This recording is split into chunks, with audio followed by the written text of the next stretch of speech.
Estás escuchando Audioartículos, el podcast del Centro de Estudios de Derecho Penal de la Universidad de Talca, dedicado a la difusión de investigación jurídica de relevancia. El análisis de hoy se centra en el artículo La progresión normativa de los derechos de la víctima en el proceso penal, una propuesta de categorización. Este trabajo ha sido desarrollado por la profesora Gloria Mancilla Ibacache, docente e investigadora del Centro de Estudios de Derecho Penal de la Universidad de Talca, y fue publicado originalmente en la revista Política Criminal. La conversación empieza ahora. Usualmente, cuando pensamos en un juicio penal, hay esta expectativa de una geometría súper básica, como un ring de boxeo. Claro, con las esquinas bien marcadas. Exacto. Tienes una esquina con el Estado, otra esquina con el acusado, el juez es el árbitro, y las reglas son, en teoría, sumamente limpias y claras. Culpa o inocencia. Y se acabó. Y a nivel social eso nos tranquiliza bastante. O sea, nos gusta que la justicia opere bajo esquemas visibles y balanceados, donde ese inmenso poder persecutorio del Estado tiene, digamos, un contrapeso estructural directo en los derechos de quien está siendo acusado. Es un combate diseñado milimétricamente. Bueno, hoy vamos a sumergirnos en cómo ese ring de boxeo básicamente colapsó en la última década. Sí, es una forma muy gráfica de verlo. Porque estaba revisando un análisis a fondo, de verdad fascinante, que se publicó en la revista Política Criminal en julio de 2026. Lo escribió la académica Gloria Mancilla Ibacache. Y ella disecciona cómo alguien más se subió a ese ring. Alguien inesperado para el diseño original. Exactamente. Alguien que con justa razón exige guantes y pide participar activamente en la pelea. La víctima. Y ese es el núcleo del problema actual. Sí, y para quienes nos escuchan, nuestra misión hoy es cruzar estos datos que vienen de la Constitución chilena, del Código Procesal Penal y de leyes muy recientes, para descifrar algo clave. Queremos saber si esta avalancha de nuevos derechos para las víctimas significa realmente más justicia y reparación en la vida real. Porque, a ver, el paisaje judicial que resulta de todo esto es un laberinto. El sistema penal tiene una arquitectura que fue concebida con propósitos epistémicos muy particulares. O sea, buscar la verdad probatoria. Exacto. Y al alterar los pilares de esa arquitectura, incorporando a un tercer actor con poder de decisión, las consecuencias operativas y procesales, pues reverberan en todas las direcciones. Y no siempre para bien. Claro, lo que a mí me cuesta entender es cómo llegamos a este caos normativo en primer lugar. Porque el sistema no siempre fue este laberinto. Hubo un momento histórico donde la geometría del ring sí funcionaba y la víctima tenía un rol radicalmente distinto al de hoy. Sí, la transición histórica es clave para entender este fenómeno, particularmente la que vivió América Latina y que se materializó en Chile, por ejemplo, con la reforma del año 2000. La famosa reforma procesal penal. Esa misma. Antes de eso, operábamos bajo un modelo que llamamos inquisitivo. En la mecánica de ese sistema antiguo, el juez hacía todo. Investigaba, acusaba y fallaba. Y casi siempre lo hacía por escrito y en estricto secreto. ¡Wow! ¡Qué locura pensarlo hoy en día! ¿Y la víctima dónde quedaba ahí? Prácticamente invisibilizada. A los ojos de la ley, la víctima era tratada casi exclusivamente como un objeto de prueba. O sea, su función procesal se limitaba a aportarle denuncia inicial o a testificar cuando se le requería. Y listo, el aparato estatal tomaba el control absoluto del caso. Ok, vamos a desempacar esto, porque es fuerte. Básicamente, la víctima era como un simple extra en la película del juicio. Totalmente. Aparece, dice su línea para darle un poco de contexto a la trama, y luego el director le dice, bueno, gracias, ya te puedes ir a tu casa, nosotros los abogados terminamos de grabar la película. Esa analogía es perfecta para el modelo inquisitivo. Pero el paradigma cambió drásticamente al pasar al modelo acusatorio, que separó las funciones de investigar y juzgar. Ahí es donde entra el Ministerio Público, los fiscales. Exactamente. Y en ese tránsito, la legislación reconoció por primera vez a la víctima como un interviniente formal. Se le otorgaron derechos procesales activos, e incluso, un poco después, se consagró a nivel constitucional el derecho a contar con asesoría y defensa jurídica gratuita. O sea, pasó de ser ese extra ignorado a exigir directamente la silla de codirector de la película. Y tiene sentido a nivel humano. Si alguien sufre un delito grave, la reacción más lógica es no querer que el Estado tome el caso, cierre la puerta del tribunal y no te deje ni opinar sobre cómo se va a buscar justicia. Es que la demanda por participación responde a una necesidad psicológica innegable. La gente necesita sentir que recupera el control después de un trauma. Claro, El problema surge al insertar esa necesidad psicológica en la filosofía pura del derecho acusatorio, retomando la imagen de este combate equilibrado que decías al principio. El Ministerio Público, el fiscal, representa a la sociedad completa. Su mandato legal es la búsqueda objetiva de la verdad. tienen que investigar lo bueno y lo malo. Exacto. Deben investigar con el mismo rigor lo que condena y lo que exculpa al acusado. En cambio, la víctima representa un interés puramente privado y subjetivo, que está lógicamente cruzado por el trauma, el dolor y muy a menudo por el deseo de retribución o venganza. Y poner esas dos cosas juntas debe ser explosivo. Alinear esa objetividad estatal tan fría con la subjetividad privada en la misma esquina del cuadrilátero genera una tensión estructural profunda. Y para darle herramientas a este nuevo codirector, a la víctima, pareciera que los legisladores simplemente abrieron la llave de paso de las leyes. O sea, empezaron a redactar normas sin parar. Fue una explosión legislativa, sin duda. Y el estudio de Mansilla y Bacache pone los números sobre la mesa, que son impresionantes. Contabiliza 155 enunciados normativos vigentes que otorgan derechos a la víctima. Son muchísimos. Tantos que la autora tuvo que crear 4 categorías funcionales solo para poder entender este mapa, ¿no? Hablamos de intervención, protección, reparación e información. Y al clasificar este bosque legislativo, digamos, los números exponen un patrón de comportamiento del Estado súper claro. De esos 155 derechos, 88 están dedicados exclusivamente a permitir que la víctima intervenga en el proceso. 88. ¡Wow! Y 34 buscan protegerla físicamente. Pero en contraste, los derechos relacionados con la reparación integral, la reparación real, son apenas 22, y los de información se reducen a un número de 11. Es un desbalance que hace mucho ruido cuando uno lo piensa. ¿Por qué el sistema es tan prolífico, tan creativo, inventando reglas procesales para que la víctima hable o presente querellas en una audiencia, pero tan ineficiente para estructurar cómo reparar el daño material o psicológico que sufrió esa persona? Esa es la gran pregunta. Da la impresión de que escribir un artículo de ley que diga «la víctima tiene derecho a querellarse» es gratis para el presupuesto nacional. Pero implementar servicios de reparación psicosocial de verdad cuesta millones. Bueno, lo fascinante aquí es que los datos empíricos a nivel institucional e incluso a nivel internacional que cita el análisis respaldan 100% esa observación tuya sobre el presupuesto. ¿Así? Sí, la compensación y la restauración son sistemáticamente las dimensiones más precarias en el derecho comparado. Es que reparar de verdad requiere infraestructura fuera del tribunal. Claro, no basta con un juez dictando una sentencia. Exacto. Necesitas redes públicas de salud mental, fondos estatales de indemnización, programas de reinserción reales. Y ante la ausencia de ese músculo institucional, pues el legislador opta por la vía procedimental, que es más barata. Otorga mayor injerencia procesal bajo la falsa premisa de que empoderar jurídicamente a la víctima en el tribunal compensa, de alguna forma, la falta de sanación real en su vida. O sea, te doy el micrófono frente al juez, pero no te financio la terapia que necesitas para superar el trauma. Así es, lamentablemente. Y si miramos el frenesí legislativo más reciente, esta tendencia se dispara de una forma insólita.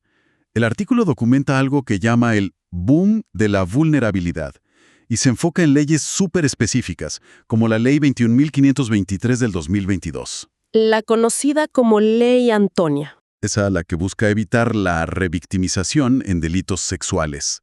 Y también la Megaley 21.675, que es del 2024, sobre violencia de género. Aquí es donde se pone realmente interesante. Los gráficos del texto muestran que, tras esta última ley, los derechos de protección aumentaron un 161.5%. Es un salto brutal. Y los de información un 120%. Pero el 100% de estos nuevos derechos fueron dirigidos exclusivamente a víctimas en situación de vulnerabilidad. O sea, mujeres infancias, adolescentes y migrantes. Sí, ese es el dato duro. La llamada víctima común, digamos, la persona que sufre un fraude cibernético, no recibió absolutamente nada nuevo en esta avalancha de leyes. Cero. A ver, desde el punto de vista jurídico, el legislador está aplicando el principio de especialidad. Y hay que ser claros, se justifica totalmente la creación de estándares reforzados para sectores que históricamente han enfrentado barreras sistémicas para acceder a la justicia. Claro, nadie niega que necesitan más protección. La intención protectora tiene asidero dogmático, es legítima. El defecto grave está en la técnica legislativa que se utilizó.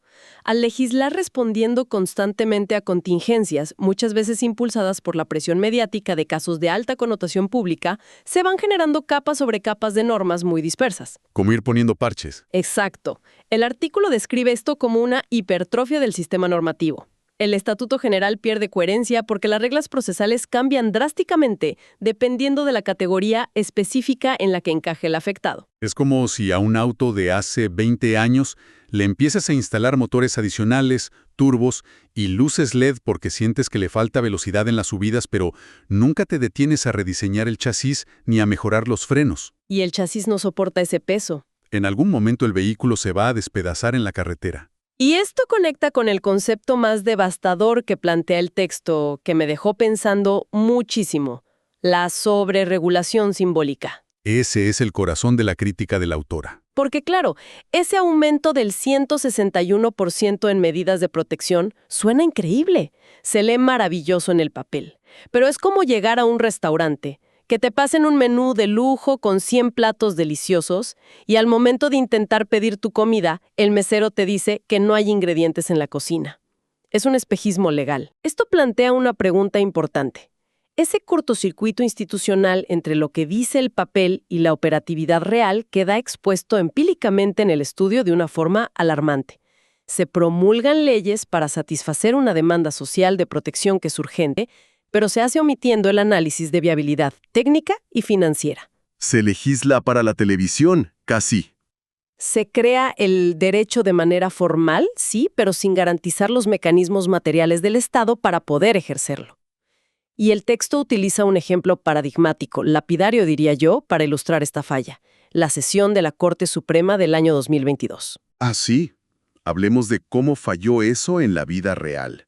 Esa sesión evaluaba la implementación de la Ley de Monitoreo Telemático, básicamente la iniciativa de usar tobilleras electrónicas para agresores en contextos de violencia intrafamiliar. El papel, la ley, le prometía a la víctima un escudo tecnológico infalible para que pudiera dormir tranquila. Pero la realidad operativa que se discutió en esa sesión fue otra historia muy distinta. Y las fallas no eran detalles menores de software, eran colapsos logísticos estructurales. ¿Cómo qué tipo de fallas? Por ejemplo, los dispositivos de monitoreo perdían señal constantemente en zonas rurales o de geografía un poco compleja. Esto emitía falsas alarmas todo el tiempo, lo que terminaba saturando a las policías que no daban abasto. ¡Qué desastre! Y que ahora aún se documentó una incapacidad técnica del sistema para contactar oportunamente a las víctimas cuando el agresor efectivamente traspasaba el perímetro de exclusión. Existía una desconexión informática brutal entre los tribunales de familia y de garantía que ordenaban la medida, las empresas privadas de telecomunicaciones y los servicios gubernamentales de apoyo a la mujer. No conversaban entre ellos. O sea, entregas un dispositivo de seguridad que te puede costar la vida si falla en un sistema estatal que ni siquiera tiene cobertura de celular estable para mandar una alerta. Exactamente. Prometes un escudo de titanio y entregas un escudo de papel mojado. ¿Qué le hace esto a la relación entre un ciudadano que acaba de sobrevivir a un delito terrible y el Estado que se supone que lo está cuidando? Era una victimización secundaria profunda. Cuando el Estado eleva las expectativas de justicia y protección al nivel máximo mediante legislación muy rimbombante, pero en la práctica el servicio simplemente no responde en el momento más crítico, la frustración ciudadana muta rápidamente en una desconfianza crónica. ¿Y con justa razón? Totalmente. A nivel macro, esta disonancia constante entre la promesa legal y la realidad material debilita la legitimidad del Estado de Derecho. Porque la ciudadanía empieza a asumir, peligrosamente, que la ley es meramente una declaración de intenciones. Letra muerta. Y esto nos lleva a la tensión dogmática que menciona el estudio hacia el final. Y aquí es donde las cosas se ponen filosóficamente muy complejas. Entonces, ¿qué significa todo esto para el sistema de justicia? Significa replantearse el propósito del juicio. Porque el texto sostiene una tesis súper controvertida. Dice que otorgar demasiado poder a la víctima no solo colapsa el presupuesto y la logística, sino que arruina el propósito mismo del proceso penal acusatorio. Argumentan que el fin epistémico del juicio es encontrar la verdad objetiva y determinar la responsabilidad. Si la víctima tiene el volante del proceso, esa objetividad se destruye. Así es. Pero explícame los mecanismos de esto, en términos sencillos. ¿Cómo destruye exactamente una víctima esa objetividad en la práctica del día a día, en tribunales? A ver, hay herramientas procesales concretas donde esta tensión se materializa hoy en día. Supongamos que, tras meses de investigación técnica y forense, el fiscal determina que la evidencia es débil o es contradictoria, y bajo su mandato legal de objetividad, el fiscal decide que lo correcto, lo profesional, es no perseverar en el caso o no presentar una acusación formal contra el imputado. Porque no hay pruebas suficientes para arruinarle la vida a alguien. Exacto. Pero en el entramado normativo actual, la víctima tiene recursos legales para oponerse a esa decisión técnica. Puede forzar la acusación mediante una figura que llamamos querella autónoma y básicamente obligar al aparato judicial a ir a juicio de todos modos, saltándose el criterio del fiscal. ¡Wow! Literalmente toma el control. En este escenario, el motor que impulsa el proceso penal ya no es la viabilidad probatoria o el interés público de la justicia. El motor pasa a ser la necesidad emocional o retributiva de un particular. Y el riesgo gravísimo ahí es que se diluyan las garantías del debido proceso y la presunción de inocencia del imputado. Porque el proceso penal corre el riesgo de volverse un instrumento de venganza privada, pero patrocinado y financiado por el Estado. Es muy fuerte ponerlo en esos términos. Por ello, si conectamos esto con el panorama general, la conclusión del artículo es que el rol procesal más útil, seguro y coherente para la víctima debería volver a centrarse en ser un testigo protegido. Su testimonio es vital para la verdad, sí, pero no debe dirigir el proceso. Espera un momento, frenemos aquí. Decirle a la víctima, después de todo lo que ha pasado, que vuelva a ser solo un testigo protegido, suena como retroceder 30 años de golpe al modelo inquisitivo que criticábamos al principio. Entiendo que suene así. ¿No es eso quitarle toda la agencia que tanto le costó ganar protestando en las calles y debatiendo en el Congreso?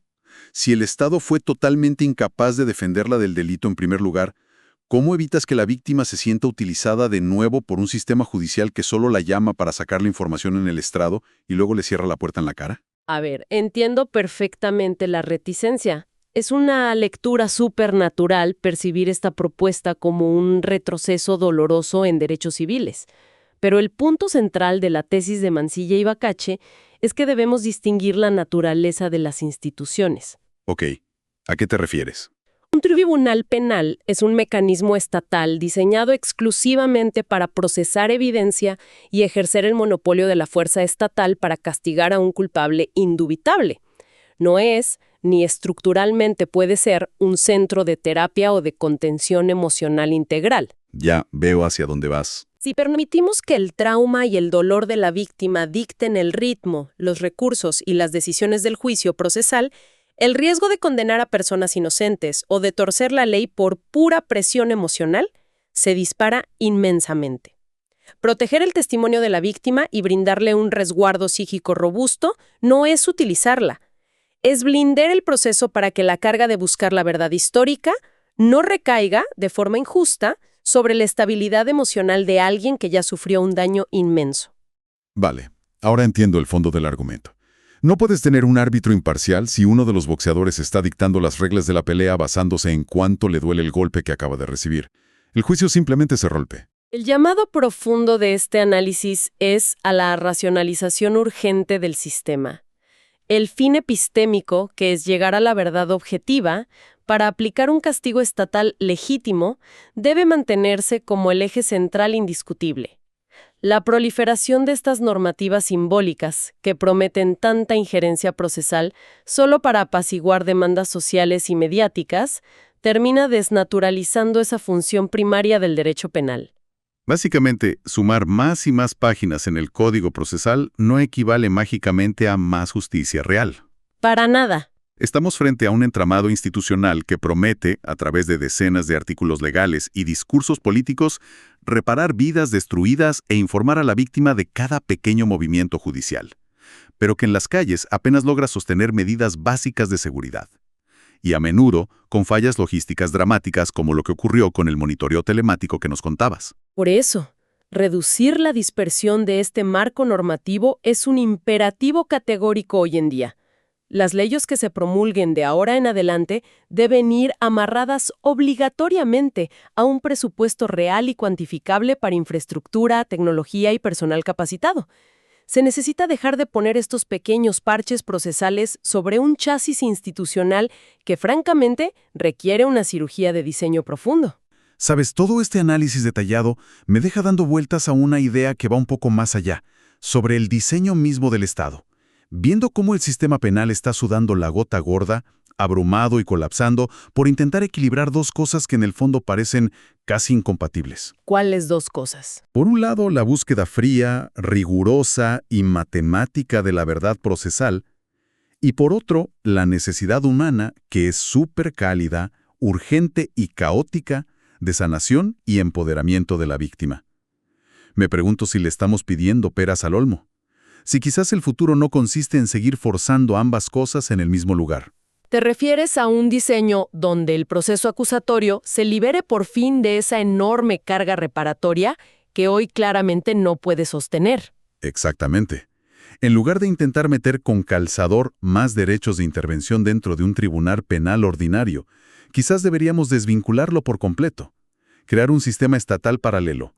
Un sistema robusto, con presupuesto propio, dedicado única y exclusivamente a la restauración integral de la víctima. Con otro enfoque totalmente distinto. Claro, un sistema lleno de terapeutas, fondos económicos de indemnización rápidos, programas de reinserción.